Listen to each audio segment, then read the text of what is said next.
అందరికీ యేసుక్రీస్తు నామములో వందనాలు. ఈ యొక్క ఉదయకాలమున చాలా రోజుల తర్వాత ఈ యొక్క వీడియోలో మనం కలుస్తున్నాం. ఈ ఛానల్ మీకు ఇష్టమైంది అని అనుకుంటున్నా. దీంట్లో వచ్చే వీడియోస్ మీకు అందరికి ఉపయోగంగా ఉంటుందని కానీ అనుకుంటున్నాను. ఇష్టమైన ఎడలా మీరు సబ్స్క్రైబ్ చేయండి, అలాగే ఫ్రెండ్స్కి షేర్ చేయండి, అలాగే ఫ్యామిలీ మెంబర్స్కి అందరికి షేర్ చేయండి. వారు కానీ ఈ మాటలు వెళ్ళి చేరాలని ఒక ఆశ. అలాగే లైక్ చేయండి, సబ్స్క్రైబ్ చేయండి. ఈరోజు యొక్క ముఖ్యమైన అంశానికి మనం వెళ్దాం.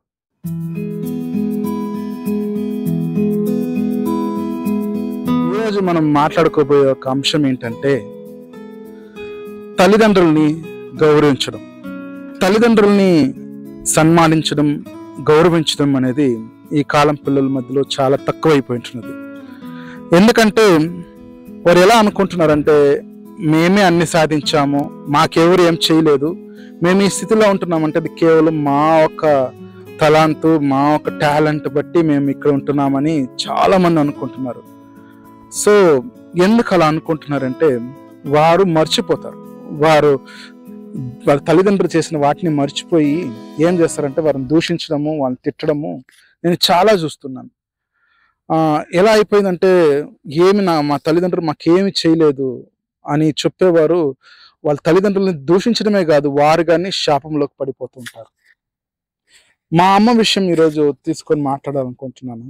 ఎందుకంటే మేము పెరిగిందంతా ఒక గ్రామంలో, ఒక 10,000 మంది ఉండే ఒక గ్రామంలో పెరిగాము. అక్కడ అందరూ అన్యులే.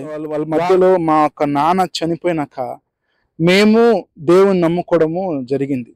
సో దేవుడు నమ్ముకున్న మేము, అమ్మ మమ్మల్ని ఎలాగో కష్టపడి అక్కడి నుంచి మమ్మల్ని తరలించాలని ప్రయత్నం చేసింది. ఇమాజిన్ చేయండి, అన్ని వేల మధ్యలో మేము మాత్రమే క్రైస్తవులుగా ఉన్నాం. సో చాలా కష్టమైన ఒక పరిస్థితి. అందరూ దూషించేవారు, అమ్మని తిట్టేవారు, ఒకలా చెడు మాటలు మాట్లాడేవారు. అయినను అమ్మ వాటన్నింటికి భయపడకుండా, బాధపడకుండా మా కొరకు ప్రతిరోజు ప్రార్థన చేసేది. మమ్మల్ని అక్కడి నుంచి ఎలాగైనాను మమ్మల్ని ఆ ఒక శాపగ్రస్తమైన ఒక ప్రదేశంలో నుంచి మమ్మల్ని తీసుకురావాలని చాలా ప్రయత్నం చేసింది. ఎందుకు శాపగ్రస్తమైన ప్రదేశం అంటున్నానంటే అక్కడ మా కుటుంబంలో ప్రతి పురుషులు మరణించారు. సో మేము పురుషులై ఉండడం బట్టి అమ్మకి ఆ శాపంలో మేము కానీ వెళ్ళిపోకూడదని మా కొరకు ప్రతిదినం ప్రార్థన చేసి మమ్మల్ని కాచుకున్నది. ఒకవేళ ఇమాజిన్ చేయండి, అమ్మ వారు చెప్పే వాటి అన్నిటికీ ఆశించి మమ్మల్ని అక్కడే వదిలేసి ఉంటే మా పరిస్థితులు ఎలా అయిపోయి ఉంటుందో. లేక అప్పుడు ఏం చెప్పేవారంటే, ఒకవేళ ఇక్కడి నుంచి వెళ్ళిపోతే మా దగ్గర ఉండే ఒక సంపదల నుంచి నీకు ఏమి రాదు, ప్రాపర్టీస్ కానీ ఏదే కానీ మీకు రావాల్సిన భాగం కానీ మేము ఇవ్వము అని అమ్మని బెదిరించేవారు. ఒకవేళ ఆ భాగం కొరకు, ఆ డబ్బు కొరకు ఆశపడి అమ్మ ఒకవేళ అక్కడే మమ్మల్ని ఉంచుంటే మా పరిస్థితులు ఏమై ఉంటుంది యోచించేయండి. సో ఆ రోజు అమ్మ చేసిన త్యాగము, ఆ రోజు అమ్మ చేసిన ఒక ప్రార్థన ఈరోజు మమ్మల్ని ఈ రీతిగా నిలబెట్టింది. సో ఆ ఒక త్యాగాన్ని ఈరోజు జ్ఞాపకం చేసుకుంటున్నాను. అదే రీతిగా మనమందరం కానీ మన ఒక తల్లిదండ్రులు ఒక త్యాగాన్ని జ్ఞాపకం చేసుకున్నాం. వారు ఎంతో కష్టపడి మనల్ని సాకి ఉంటారు. వాళ్ళు ఎంతో మన కొరకు త్యాగాలు చేసి మనకు కావాల్సిన ప్రతి ఈవులను దయచేస్తుంటారు. కానీ ఒక్క మాటలో వాళ్ళని బాధ పెట్టి మాకు మీరు ఏం చేస్తున్నారు ఒకే ఒక మాటలో వాళ్ళని బాధ పెట్టేవారుగా ఉంటాం. సో ఈరోజు నేను మీకు ఏం చెప్తున్నానంటే అలా చేయకండి. తల్లిదండ్రులు మీరు వారు చేసిన వాటిని జ్ఞాపకం చేసుకోకపోయినా కానీ వాళ్ళు బాధ పెట్టేవారుగా ఉండకండి. మా పాస్టర్ గారు ఒక మాట చెప్పారు. మోషే గారు పుట్టిన వెంటనే వాళ్ళ తల్లి ఏం చేసిందంట, ఆయన ఒక బుట్టలో వేసి నీళ్ళలో పంపించింది, నదిలో.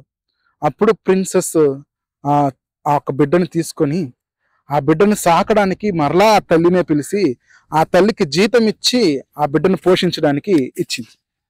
ఆ తల్లి కానీ ఆ బిడ్డను తీసుకొని ప్రతిరోజు పోషించి ఆ మాటలు చెప్పి ఆ బిడ్డని బాగా సంతోషంగా, ఆరోగ్యంగా పెంచింది.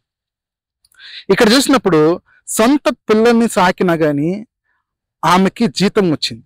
కానీ ఇప్పుడు మన పరిస్థితుల్లో చూసినప్పుడు ఏ తల్లిదండ్రులకి మనల్ని పెంచడానికి జీతం ఇచ్చినారు? ఎవరు లేరు. అయినను వారు ఎవరే కానీ మన మీద కోపం కానీ బాధ కానీ పడకుండా మనల్ని సాకారు. హల్లెలూయా. మనం ఏం చేస్తామంటే ఏం చేస్తారు మాకు అని ఒకే మాట్లాడటం, కానీ మనం ఏం చేస్తాం వాళ్ళకి? మనం ఏమి చేయలేదు. సో ఈరోజు ఒకవేళ ఎవరైనా అలా అనుకుంటున్నారేమో, మాకేం చేశారు, మమ్మల్ని ఎందుకు ఇలా కష్టమైన పరిస్థితుల్లో ఉంచారని అనుకుంటున్నారని ఒక్కసారి జ్ఞాపకం చేసుకోండి. మీ కొరకు వారు ప్రతిరోజు ఎన్నో త్యాగాలు, ఎన్నో బాధలు తినకుండా కష్టపడి వాళ్ళు చేశారు కాబట్టి ఈ రోజు మనం ఈ స్థితిలో ఉంటున్నాం. జస్ట్ ఇమాజిన్ చేయండి, ఒక చెట్టును మనం తీసుకుని వస్తాం, చాలా అందమైన ఒక చెట్టు మొక్కగా ఉన్నప్పుడు తీసుకుని వస్తాం. ఆ మొక్కగా తెచ్చిన చెట్టుని ప్రతిరోజు నీళ్లు పోసి సాకుతాం, నీళ్లు పోస్తాం. ఒకవేళ పురుగులు పెట్టినప్పుడు ఆ పురుగులు వాటిని ఎదిరించి దాని కొరకు యూరియా వేసి, ఆ పురుగుల మందులు వేసి దాన్ని కాచి ప్రతి విధంగా దాన్ని సంరక్షించి మనము దాన్ని పెంచుతూ వస్తాం. బాగా వస్తూ ఉంటుంది. ఒకవేళ బయట ఉన్నప్పుడు వేరే పురుగులు కానీ వేరే ప్రాణులు కానీ దాన్ని నాశనం చేయకున్నట్లు దాన్ని కాచి కప్పుకొని వస్తాం. సో అలా ప్రతి విధముగా దాన్ని కాచుకుంటా వస్తూ ఉంటాం.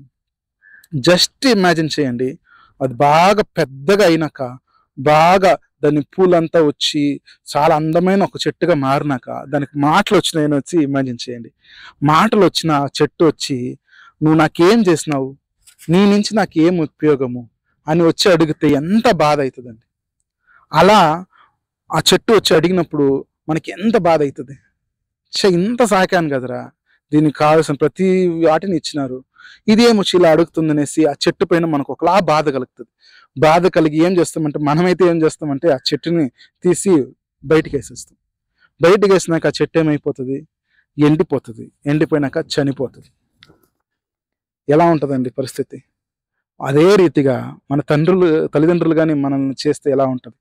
వాళ్ళు ఎంతో త్యాగంగా, ఎంతో రీతిగా వాళ్ళు మనల్ని సాకారు. ఏ రీతిగా బయట నుంచి మనకి ఏ హాని జరగకుండా మనల్ని కాచారు, మంచి చదువు ఇచ్చారు, మంచి పౌష్టికమైన ఆహారం ఇచ్చారు, మనల్ని మంచిగా, ఇప్పుడు మనం మంచిగా ఉన్నామంటే వాళ్ళ పెట్టిన ఒక భోజనాలే, వాళ్ళు ఇచ్చిన ఒక ఆహారమే. వాటన్నిటిని మర్చిపోయి మనం బాగా ఇప్పుడు పెద్దగా మంచి జ్ఞానులు అయిపోయినాము, మనకు అన్నీ తెలుసు అనేసి ఒకే మాటలో మీకేం తెలియదు, మాకే అన్నీ తెలుసు అని చెప్పినప్పుడు ఎంత వెర్రితనంగా ఉంటుందో యోచన చేయండి. మనం ఏం చేయాలంటే, వారు ఒకవేళ తెలియకుండొచ్చు, వాళ్ళకి మొబైల్ వాడడం తెలియకపోండొచ్చు, వాళ్ళకి టెక్నాలజీ తెలియకపోండు, కానీ వాళ్ళకి మంచి ఎక్స్పీరియన్స్ ఉంటుంది. ఆ ఎక్స్పీరియన్స్ బట్టి వారు మాట్లాడతారు. ఆ మాటలు బట్టి కొన్నిసార్లు ఏమవుతుందంటే మనకు కోపం వస్తుంది, బాధ కలుగుతుంది. వారు ఒక దృష్టికోణం నుంచి చూడండి, మన దృష్టికోణం నుంచి చూడొద్దండి. మన దృష్టికోణం ఎలా ఉంటుందంటే చిన్నది, మన ఒక లోకం చిన్నది, మనం ఏమనుకుంటాం, అన్నీ మనకు తెలుసు అనుకుంటాం. కానీ వాళ్ళకు దృష్టికోణం నుంచి చూసినప్పుడు అన్నీ అర్థమవుతాయి. మనం ఫలానా వస్తువు తీసుకుపోయినా కానీ మనం కోపపడతాం, కానీ వాళ్ళకి తెలుసు అది ఎప్పుడు తీసుకోవాలి, ఎలా తీసుకోవాలని వాళ్ళకి తెలుసు. మనం అప్పు చేయడానికి మనము యోచన చేయం, కానీ వారు అప్పు చేసేకే యోచన చేస్తారు. సో అలాంటి ఒక పరిస్థితిలో తల్లిదండ్రులు మనం దూషించకుండా ఉండడానికి ప్రయత్నం చేద్దామండి. ముఖ్యంగా వాళ్ళని ప్రేమించకపోయినా కానీ వాళ్ళని దూషించకుండడానికి ప్రయత్నం చేద్దాం. అలా చేసినప్పుడు వాళ్ళు సంతోషంగా ఉంటారు. కొన్నిసార్లు వాళ్ళ మాటలు మనకు చాలా బాధ కలగవచ్చు, వాళ్ళు చెప్పే రీతి, వాళ్ళు మనల్ని చూసుకునే విధానం మనకు నచ్చకపోవచ్చు, కానీ మనము వాటిని మన మేలు కొరకే వారు చేస్తున్నారని జ్ఞాపకం చేస్తున్నాం. ఒకవేళ మనం తెచ్చి సాకే ఒక చెట్టు అది పెరగకూడదు అనుకొని మనం ప్రతిరోజు లేచిన వెంటనే చెయ్యి పెట్టి దాన్ని ఒత్తేస్తుంటే అది పెరుగుతుందా? పెరగదు. అది పెరగాలంటే బాగా దాన్ని చూసుకుంటాం. కానీ ఎలా యోచన చేస్తామంటే ప్రతిరోజు దాన్ని చూసుకుంటాం. ఎంత చెడ్డ పేరెంట్స్ అయినా కానీ పిల్లలు నాశనం అవడానికి ఇష్టపడరండి. మనం కానీ ఎంత చెత్త మనుషులైనా కానీ మన చెట్టు చనిపోవాలని ప్రయత్నం చేయం. ఆ చెట్టు ఎలానా సాకాలి, దాన్ని పెద్ద కావాలనే ప్రయత్నం చేస్తాం. అలాగే తల్లిదండ్రులు కానీ మనం అనుకుంటాం మా పేరెంట్స్ చాలా బ్యాడ్ పేరెంటింగ్, వాళ్ళు సరిలేదు, వాళ్ళు మంచోళ్ళు కాదని అనుకుంటాం. ఎంత చెడైనా కానీ అలా చేయరండి. పిల్లలు పట్టి ప్రేమ ఉంది కాబట్టి మీరు ఈరోజు ఇలా నిలబడి ఉంటున్నారు. సో ఆ విషయాన్ని గుర్తించండి. ఎవరే కానీ బ్యాడ్ పేరెంట్స్ కాదు. ఒకవేళ అలా బ్యాడ్ పేరెంట్స్ చాలా తక్కువ ఉండొచ్చేమో కానీ అందరూ పిల్లల్ని వాళ్ళు ప్రేమించిన రీతి వేరే ఉండొచ్చు, కానీ దాని పట్ల పిల్లలకి తల్లిదండ్రుల పైన కోపం రావచ్చు, కానీ ఎవరే కానీ బ్యాడ్ పేరెంట్స్ కాదు. సో ఆ విషయాన్ని జ్ఞాపకం చేసుకోండి.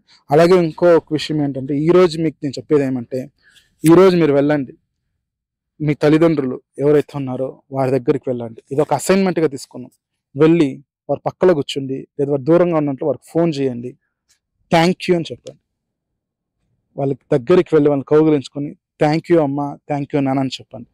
అలా చెప్పినప్పుడు వారు సంతోషిస్తారు. ఒకవేళ మీరు చేసిన తప్పులు ఏమైనా ఉంటే వారి దగ్గర క్షమాపణ అడగండి, సారీ అమ్మ అని చెప్పండి, మమ్మల్ని క్షమించాలని చెప్పండి. అప్పుడు వాళ్ళు క్షమించడానికి ఇష్టపడతారు. అలా చేసినప్పుడు సంతోషంగా ఫీల్ అవుతారు. ఇదొక్క విషయాన్ని ఈరోజు అందరూ చేద్దాం. చేసిన వారము కమెంట్లో వచ్చి కమెంట్ చేయండి, నేను చేశాను అని చెప్పండి. వారు చేసిన వాటిని ఆ గ్రాటిట్యూడ్ ఫీల్ అయ్యి వాళ్ళ దగ్గరికి పోయి నేను థ్యాంక్ యూ చెప్తున్నానని చెప్పేసి లైక్ ద్వారా అలా కమెంట్ ద్వారా చెప్పండి. ఎంతమంది చేశారని చూద్దాం. ఎందుకంటే ఇది చాలా ఈ యాటిట్యూడ్ ఉండడం వల్ల మనం చేయడానికి యోచన చేస్తాం. కానీ అవన్నీ వదిలిపెట్టండి.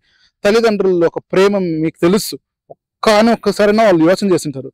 సో వారి దగ్గరికి వెళ్ళి ఈ రోజు వెళ్ళి థ్యాంక్ యూ అమ్మా, థ్యాంక్ యూ నాన్న అని చెప్పి వాళ్ళని కౌగిలించుకొని ఒక్కసారి మనం చేసిన వాటిని అన్నింటి మర్చిపోయి వాళ్ళ దగ్గర క్షమాపణ అడిగినప్పుడు వారు క్షమించి మనల్ని ప్రేమిస్తారు. సో ఈరోజు ఎంతమంది వారికి ఇలా వెళ్ళి థ్యాంక్ యూ చెప్తారో వారందరూ కామెంట్ చేయండి. సో ఈ యొక్క మాటలు మీకు దీవెనకరంగా ఉంటుందని నేను అనుకుంటున్నా. ఇలాంటి వీడియోస్ అనేకం చేయండి. దేవుడు నన్ను ప్రేరేపిస్తున్నాడు కాబట్టి మీరందరూ కానీ ఈ యొక్క వీడియోస్ని షేర్ చేయండి. అనేకుల దగ్గరికి ఈ మాటలు వెళ్ళాలి. సో దేవుడు ఈ యొక్క మాటలు మన జీవితాల్లో గొప్పగా ఆశీర్వదించి నడిపించేలాగా మనం అందరం ప్రార్థన చేసుకుందాం. ఈ మాటలు విన్నందుకు అందరికీ థ్యాంక్ యూ చెప్పుకుంటూ ఈ యొక్క మాటలు ముగిస్తున్నాను. ఆమేన్.